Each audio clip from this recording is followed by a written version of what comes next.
Bueno, escuchar que ah, mañana especial tengo el privilegio de visitar algunas iglesias. Nada comparada con nuestra iglesia Believers Fellowship. Para mí también es un honor compartir la palabra de Dios con ustedes. Es un reto hacerlo en inglés, pero hay dos cosas que ustedes van a darse cuenta que las personas que van a predicar de este púlpito, primero, es que predicamos en una manera expositoria, siempre con la palabra de Dios y exaltar al Señor Jesucristo, y lo hacemos con mucho amor porque queremos que seas hecho conforme a la imagen de Jesucristo. No sé si conocen al doctor Alex Montoya. Él tiene una frase que siempre me impacta: si amas a tu pueblo, nunca vas a predicar un sermón malo, porque va a estar lleno de la palabra de Dios y va a exaltar a Jesucristo. Y es lo que vamos a hacer esta mañana.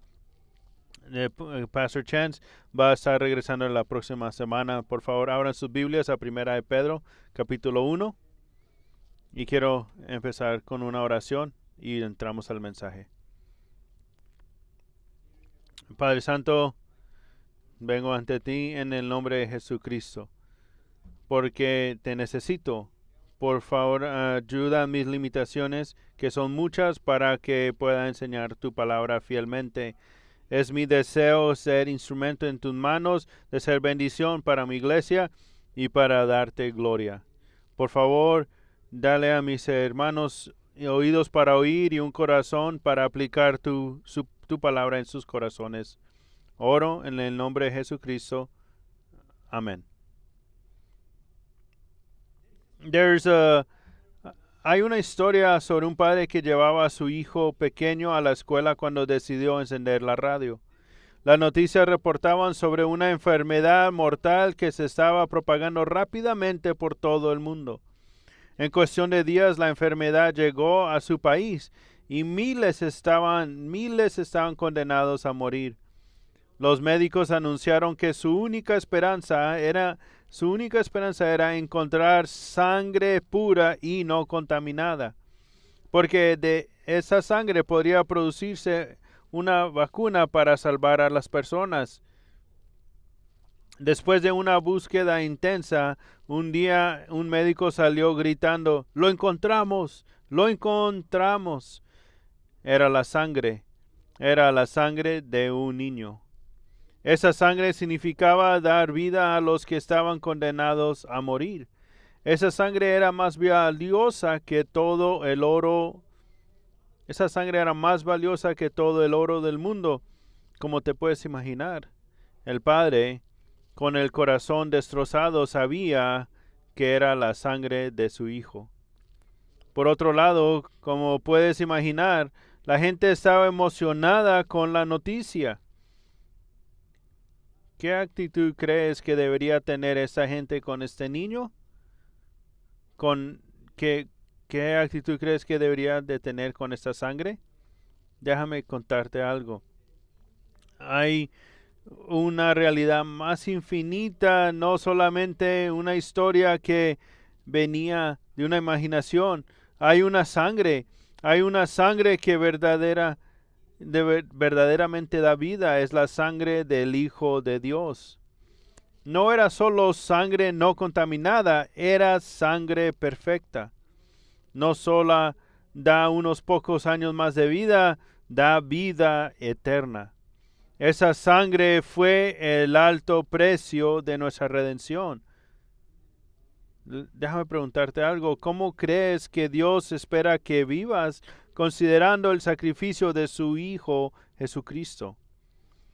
Eso es precisamente lo que Pedro responde en el pasaje que estudiaremos hoy. Por favor, abran sus Biblias a Primera de Pedro, capítulo 1, y voy a estar leyendo versículos 17 al 19. Pedro escribe esto: Y si invocáis por Padre a aquel que sin acepción de personas juzga según la obra de cada uno, conducíos en temor todo el tiempo de vuestra peregrinación, sabiendo que fuisteis rescatados de vuestra vana manera de vivir, la cual recibisteis de vuestros padres, no con cosas corruptibles como oro o plata, sino con la sangre preciosa de Cristo, como de un cordero sin mancha y sin contaminación. Hoy vamos a aprender que el creyente debe vivir en reverente temor ante Dios, a causa de la grandeza de su redención, la cual se revela a través de la actitud que debemos de tener, reverencia al Padre. La razón de esa reverencia, el rescate incomparable. El precio número 3, la preciosa sangre de Cristo. Pero comienza mostrando que a la luz del alto precio de nuestra redención, el creyente debe vivir con reverencia. Y eso no es una sugerencia, es la respuesta correcta de un corazón que ha sido redimido por la sangre de Cristo. Y eso nos lleva a nuestro primer punto, la actitud, reverencia al Padre. Y lo encontramos en el versículo 17.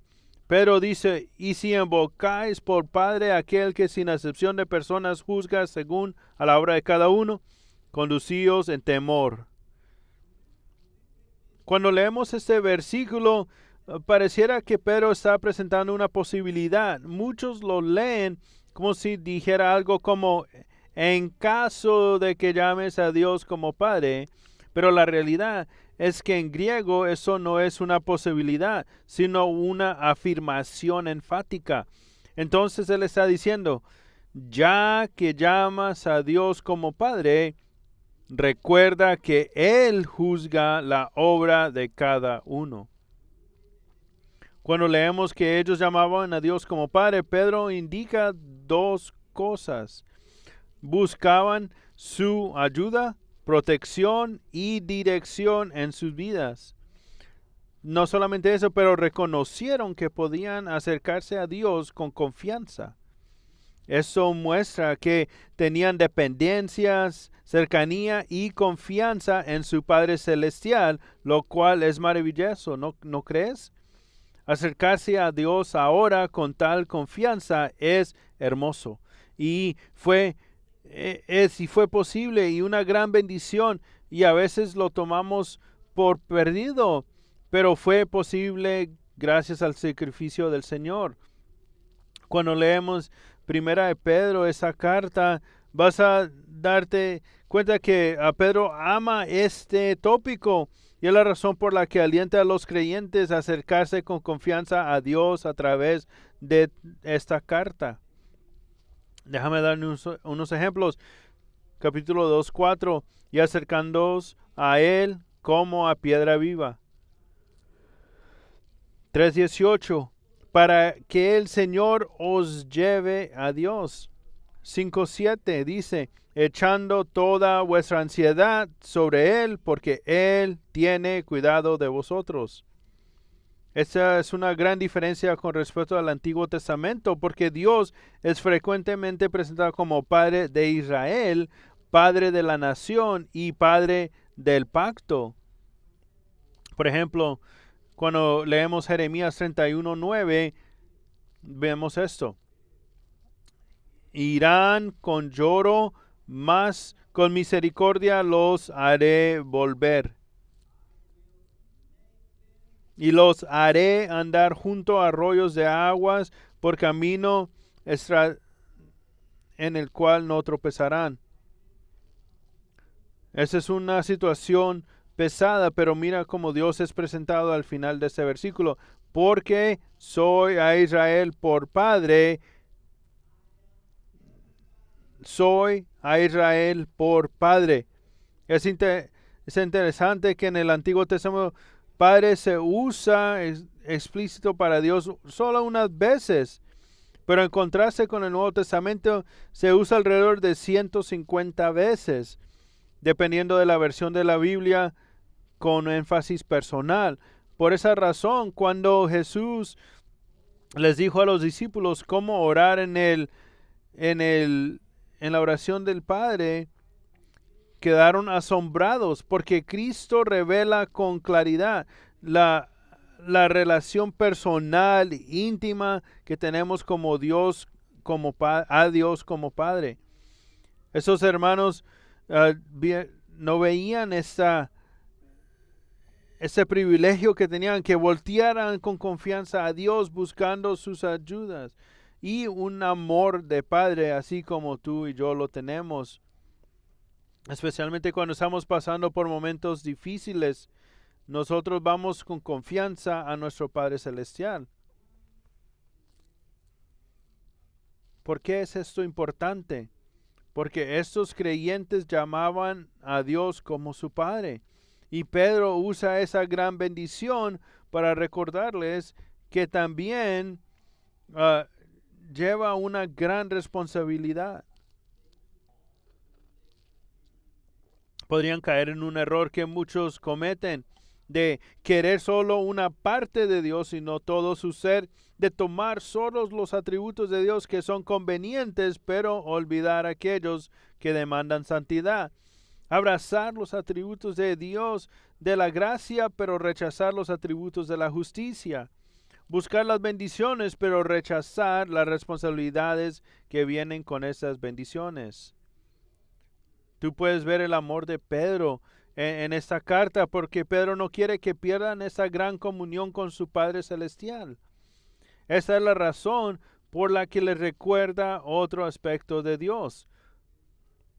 Leamos versículo 7 otra vez. Y si invocáis como Padre el que sin acepción de personas juzgas, según la obra, conducíos en temor. Pero está diciendo que no deben olvidar que ese Padre amoroso y misericordioso al que invocan también es juez, que juzga la obra de sus hijos. Esa es una alerta que deben de poner atención, porque si quieren seguir esa comunión con su Padre Celestial, porque Dios es un Padre que ama a sus hijos, sí, Él los ama, sí, los protege, pero también Él es un Padre que demanda santidad de ellos. Entonces el mismo Padre que ama y protege, pero también evalúa como un juez imparcial. Su santidad y su justicia no son separadas, van de mano a mano a todo tiempo.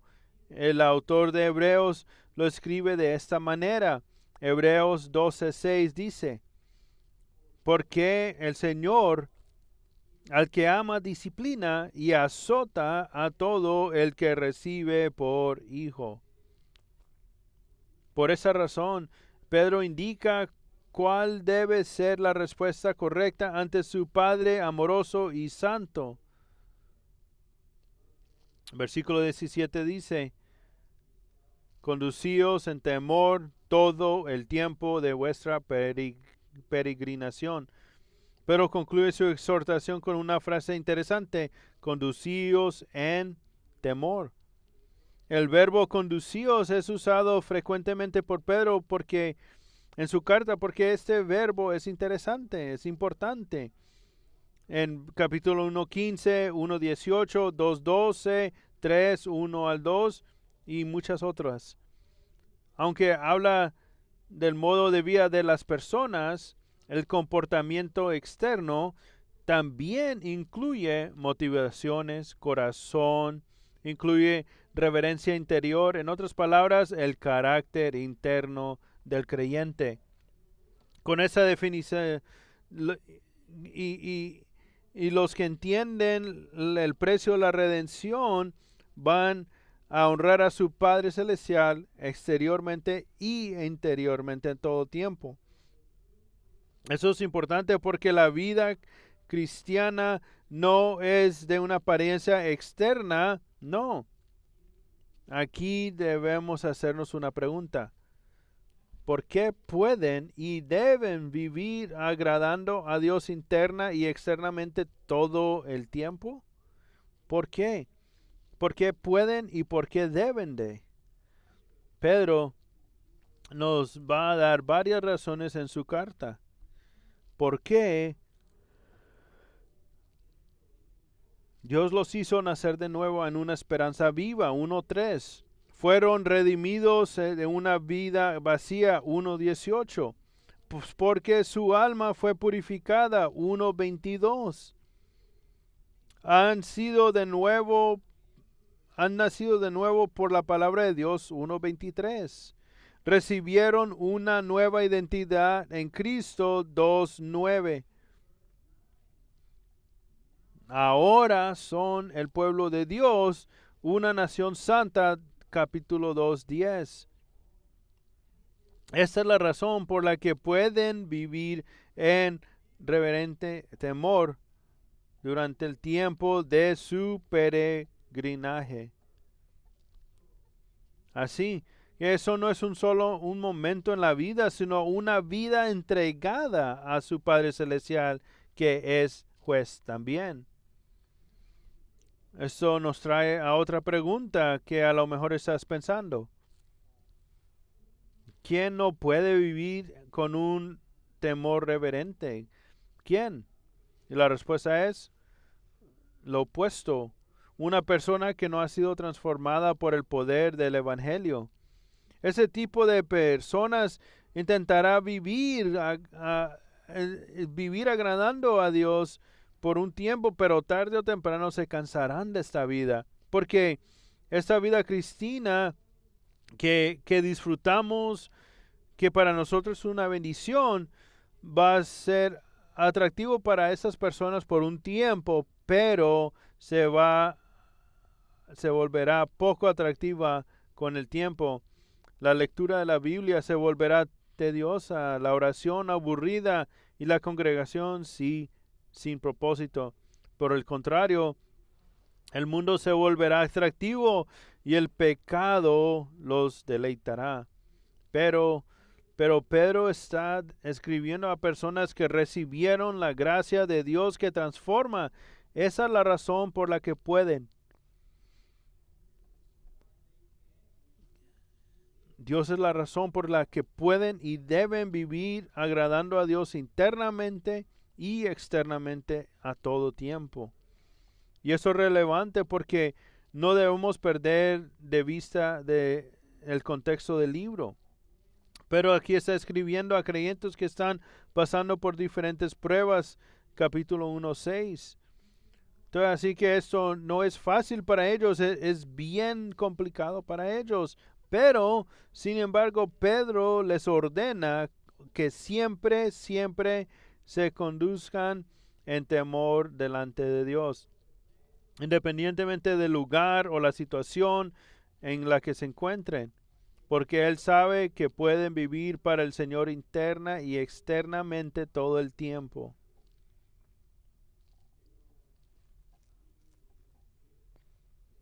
Queridos hermanos, la exhortación es clara.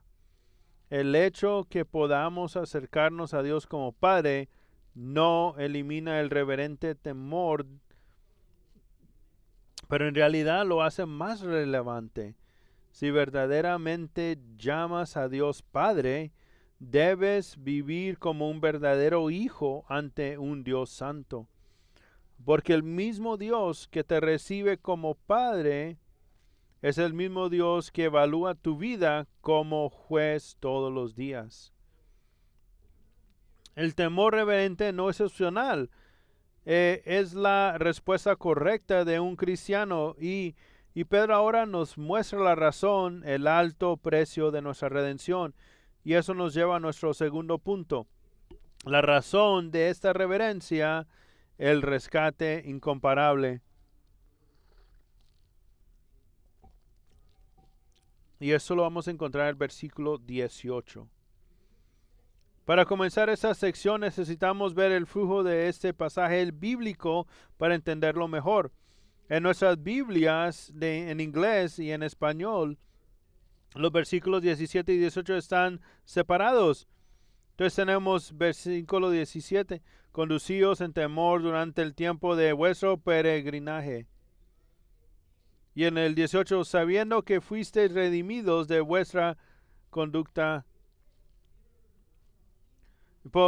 En el texto griego, la línea de pensamiento de Pedro fluye como un argumento continuo. Entonces, por lo tanto, el punto de Pedro es claro: debes vivir en temor reverente porque sabes que fueron remunerados de una vida de nuestra vana manera de vivir por un precio. La palabra sabiendo conecta la reverencia a Dios con la razón de esa reverencia. Así que el temor reverente no es producido de legalismo, pero es producido por entender lo que significa nuestra redención. De manera práctica podrías preguntarte: ¿qué me ayudará a vivir con reverencia ante mi Dios?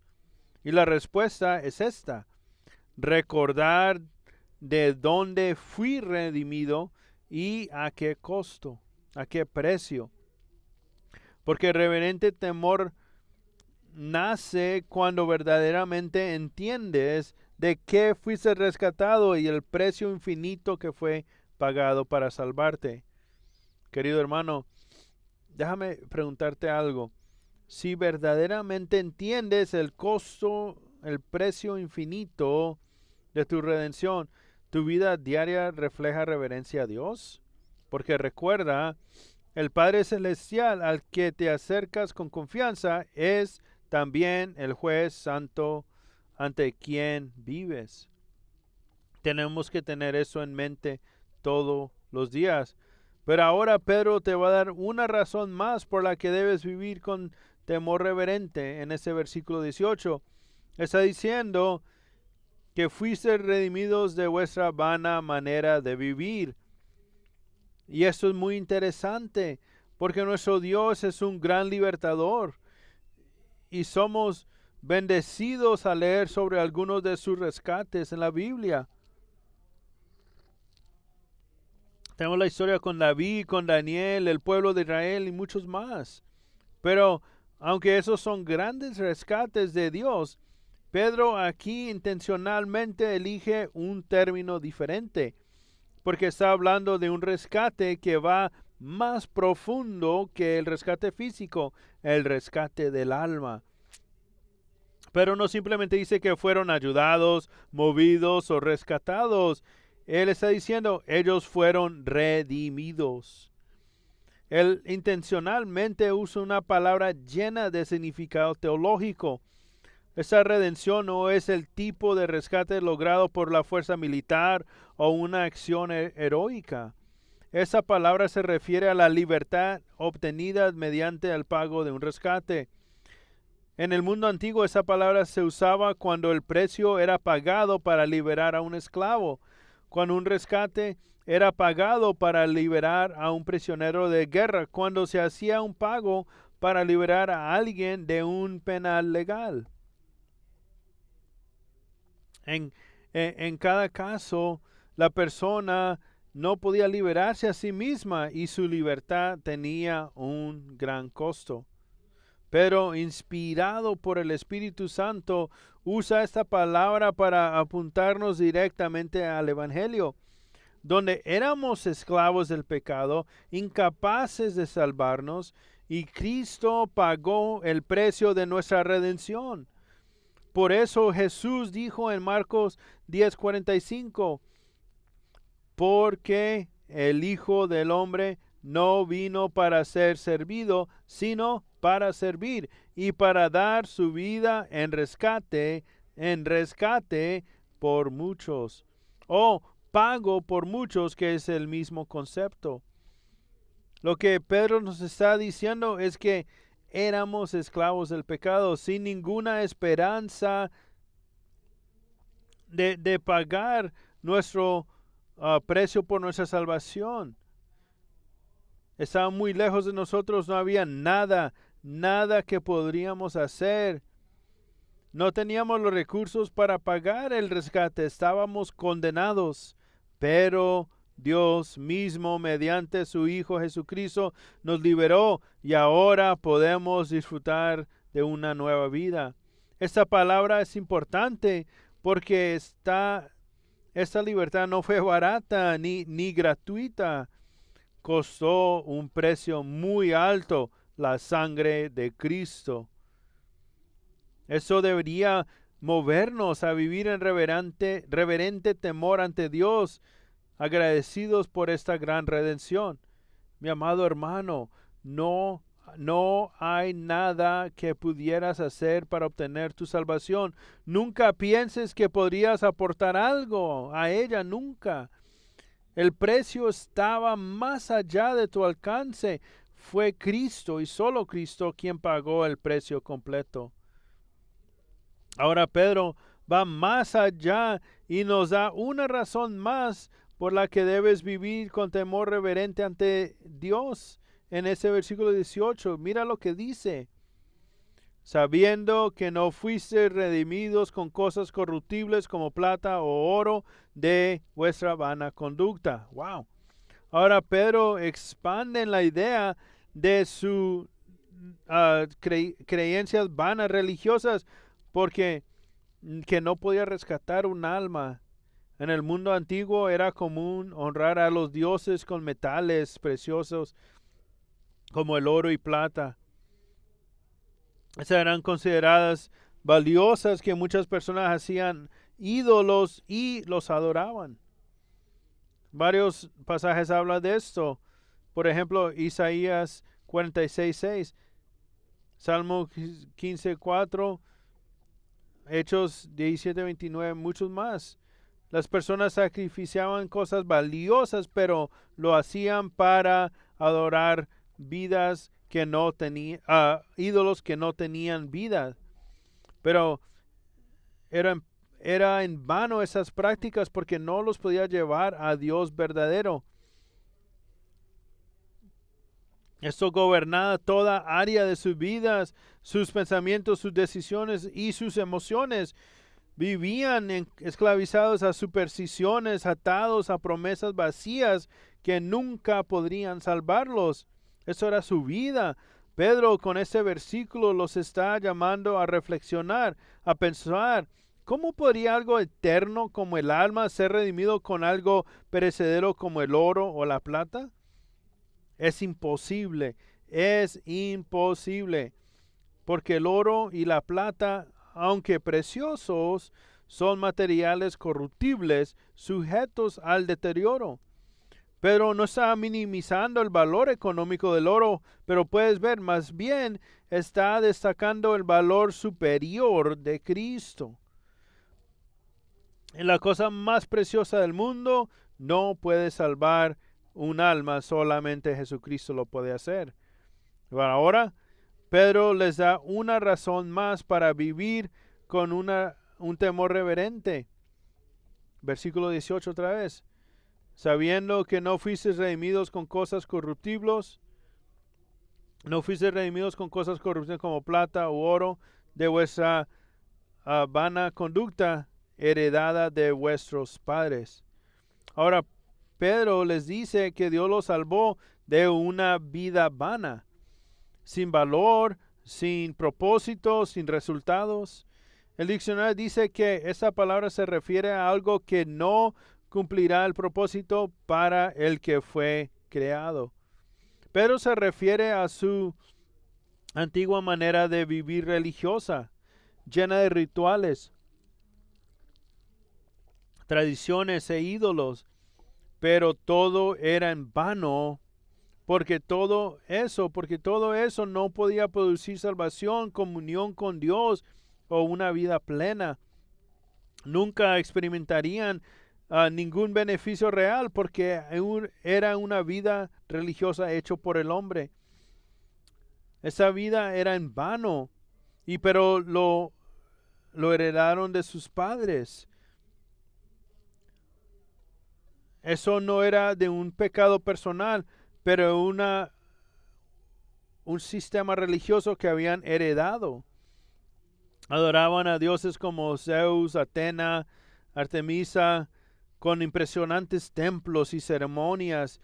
Celebraban grandes festivales, banquetes religiosos, comidas ofrecidas a ídolos, supersticiones y más cosas. Sin embargo, todo era vacío, porque nunca pudo salvarlos ni llevarlos a Dios. Al contrario, los esclavizaba aún más. Pero Dios que es rico en misericordia, pagó el precio de su rescate y los libró de la condenación eterna. Mi amado hermano, si quieres vivir en reverente temor, nunca debes olvidar de dónde te rescató el Señor. Él te rescató de una vida vacía, esclavizada al pecado que te llevaba a la condenación eterna. Por lo tanto, no puedes continuar viviendo como antes lo hacías, como si nada hubiera pasado en tu vida. El valor de tu rescate exige una vida completamente diferente. ¿No crees? Déjame hacerte una pregunta. ¿Estás viviendo como alguien que ha sido redimido o como alguien que todavía pertenece a su vida antigua? ¿Qué ven las personas alrededor de ti? Mi deseo para ti es que tu vida sea un testimonio vivo para Cristo, el que dio su sangre por ti. Vivir en reverente temor no es opcional, como vemos. Eres la única respuesta apropiada para alguien que ha sido rescatado, porque el precio no fue barato, fue infinito, fue la preciosa sangre de Cristo. Y eso nos lleva a nuestro tercer punto, el precio, la preciosa sangre de Cristo. Lo vamos a ver en versículo 19. 18 dice, sabiendo que fuisteis rescatados de nuestra vana manera de vivir, la cual recibisteis de vuestros padres, no con cosas corruptibles como oro o plata, sino fueron salvos con oro o plata, que son tan valiosos. Entonces, ¿qué era?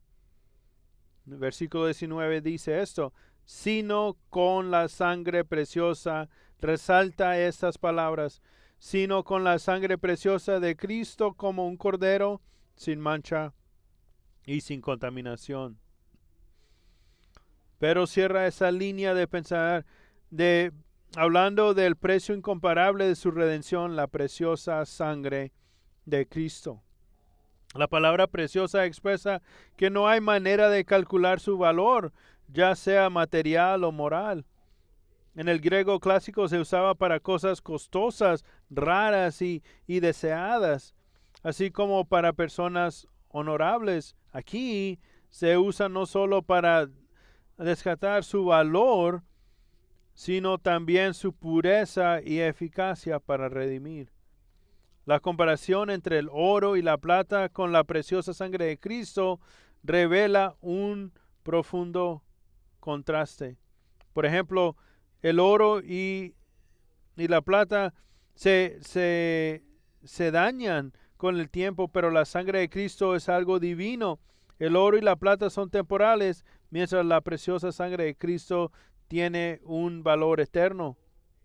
El oro y la plata no pueden redimir el alma de un hombre, mientras que la sangre de Cristo es eficaz para salvar. Por lo tanto, la sangre de Cristo no solo es costosa, sino también única, santa, digna y suficiente. Nada, mis hermanos, se compara a ella. Entonces, por favor, no te olvides de eso. Nada en este mundo puede comprar lo que Cristo compró con su sangre. Tu alma. Tu alma. Por lo tanto, no vivas para las cosas temporales de este mundo que están pasando. Vive con gratitud hacia el Salvador que dio su sangre para redimirte. Vive por Jesucristo. Él se lo merece. Pero te estás preguntando, bueno, ¿por qué es preciosa la sangre de Cristo? ¿Por qué? Primero, por la persona que la dio, Jesucristo, el Hijo de Dios. Segundo, porque esa sangre no puede hacer, porque esa sangre puede hacer lo que ni el oro ni la plata hacen por ti. Te voy a dar algunos ejemplos nomás. Romanos 5:9. Pues mucho más, estando ya justificados, mira eso, en su sangre, por él seremos salvos de la ira. Su preciosa sangre nos declaró justos y nos libró de la ira venidera. Efesios 1:7. En él tenemos redención. Mira esto. Su preciosa sangre nos proveyó redención y perdón de pecados. Nos dio redención y perdón de pecados. Colosenses 1:20. Y por medio de él reconciliar consigo todas las cosas, así las que están en la tierra como las que están en los cielos, haciendo la paz mediante la sangre de su cruz. Eso significa que su sangre preciosa hace posible que tengamos paz con Dios. Hebreos 10:19. Así que, hermanos, teniendo libertad para entrar en el lugar santísimo por la sangre de Jesucristo.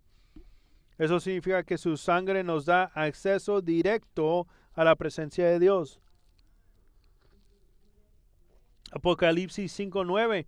Porque fuiste inmolado y con tu sangre nos has redimido para Dios de toda linaje y lengua y pueblo y nación. Su sangre es suficiente para salvar a personas de todo el mundo. Y te puedo dar muchos versículos más, pero debemos aclarar algo. Cuando Pedro habla de la sangre de Cristo, no se refiere meramente al fluido físico del cuerpo humano, no, sino a su sacrificio en la cruz.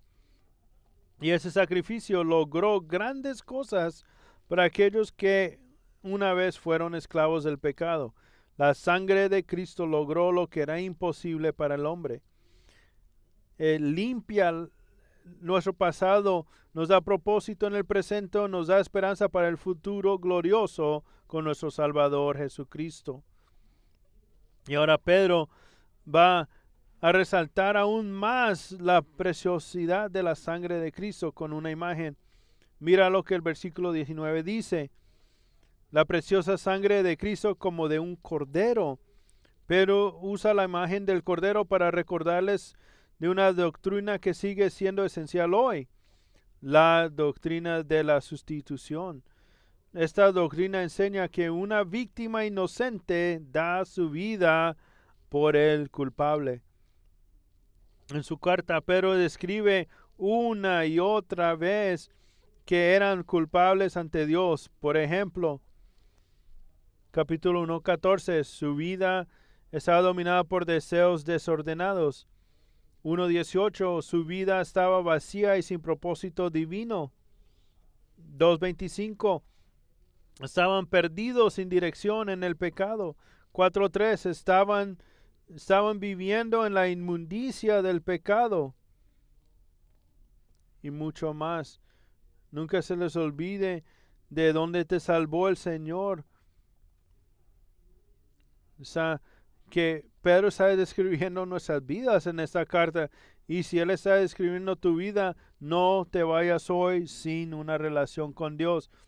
Vamos a tener el cuidado después del servicio, donde puedes hablar con más creyentes de esto. Entonces, un sustituto perfecto necesitaba sin pecado, sin contaminación, que pudiera pagar tu deuda. Ese sustituto perfecto solo podía ser Jesucristo. Y como Pedro dice en capítulo 3:18, porque también Cristo padeció una sola vez por los pecados, el justo por los injustos, para llevarnos a Dios, siendo a la verdad muerto en la carne, pero vivificado en espíritu. El justo Cristo por nosotros los injustos. Y eso es un intercambio muy, muy grande. En la cruz, Dios trató a Cristo como si Él hubiera vivido tu vida, para que Él pudiera tratarte como si tú hubieras vivido la vida de Cristo. Eso es maravilloso. Pero usa la imagen del Cordero para motivarlos a vivir en santidad mediante la doctrina de la sustitución. Pero concluye el versículo comparando la sangre de un cordero con la sangre de Cristo, que es sin mancha y sin contaminación. Y Jesucristo era ese Cordero. Esa es la razón que Juan el Bautista dice cuando vio a Jesucristo en Juan 1:29, he aquí el Cordero de Dios que quita el pecado del mundo. Es por lo tanto el sacrificio de nuestro Señor Jesucristo es el cumplimiento de la Pascua que encontramos en Éxodo 12. El puritano Thomas Watson resumió la obra de redención de una manera maravillosa. Grande fue la obra de la creación, pero mayor es la obra de la redención. Cuesta más redimirnos que crearnos. En la creación solo se requirió una palabra. En la redención se requirió sangre. La sangre de Jesucristo. Mi amado hermano, no hay nada en este mundo más valioso que la sangre de Cristo. Esa sangre fue dada por ti, fue el precio de tu redención. No puedes vivir si esa sangre no tuviera valor. Nada debería brillar más en tu vida que la preciosa sangre de Jesucristo, porque Él te redimió. Y termino con esto. Podemos resumir el mensaje así. Vivir en reverente temor ante Dios no es opcional.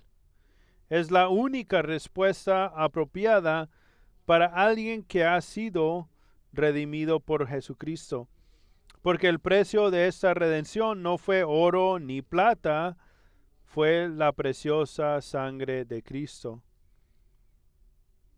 En la ilustración del principio, hay algo similar a algunos creyentes en nuestros días. El niño dio su sangre para salvar a muchos, pero con el tiempo la gratitud desapareció. Cuando el padre llegó al memorial para honrar a su hijo, el lugar estaba casi vacío. Y los pocos que estaban presentes estaban distraídos, indiferentes, mirando a sus relojes todo el tiempo. De camino a casa, su corazón se entristeció cuando vio cómo la gente vivía la vida que su hijo les había dado. Vidas desperdiciadas, llenas de indiferencia y carentes de gratitud. Vidas que rápidamente olvidaron el sacrificio que les dio vida. Muy pocos verdaderamente mostraron gratitud por esa sangre que les dio vida. Mi amado hermano, si Cristo te ha comprado por su sangre preciosa, entonces tu vida ahora tiene un propósito mucho más grande que tu éxito, tu reputación. Pedro nos cuenta qué vida y llena de temor reverente debe de cumplir. Vamos a 1 Pedro 2:9. 1 Pedro 2:9. Y Pedro escribe: mas vosotros sois linaje escogido, real sacerdocio, nación santa, pueblo adquirido por Dios. ¿Para qué propósito? Para que anunciéis las virtudes de aquel que os llamó de las tinieblas a su luz maravillosa. Y esa proclamación no solamente con nuestras vidas, pero también debe ser vista en nuestra vida. Por eso en 1 Pedro 2:12 escribe: mantener buena vuestra manera de vivir entre los gentiles, para que en lo que murmuran de vosotros como de malhechores, glorifiquen a Dios en el día de la visitación. Hermano, si piensas que Dios te dio vida para que puedas vivir como tú quieras, estás completamente equivocado. Si fuiste redimido con la preciosa sangre de Cristo, es para que vivas en santidad, para proclamar el Evangelio. Eso es nuestra llamada. ¿Por qué? Si la sangre de Cristo es preciosa para ti, entonces tu vida también será preciosa para Dios. Que el Señor nos ayude. Oremos. Padre Santo, te damos gracias por tu palabra y por acordarnos del precio alto de nuestra redención. Íbamos directo a la condenación eterna y no había nada que podíamos hacer para salvarnos. Pero en tu misericordia tú enviaste a tu Hijo para pagar el precio, ese precio que nunca podíamos pagar, dado su sangre preciosa para redimirnos. Gracias por nuestro Señor y Salvador Jesucristo. Por favor, ayúdanos de nunca olvidarnos del precio de nuestra salvación, para que podamos vivir en un temor reverente hacia ti. Ayúdanos a perseguir y estar tras la santidad, porque no hay un privilegio más grande que vivir por nuestro Salvador Jesucristo. Y es en su precioso nombre que oro. Amén.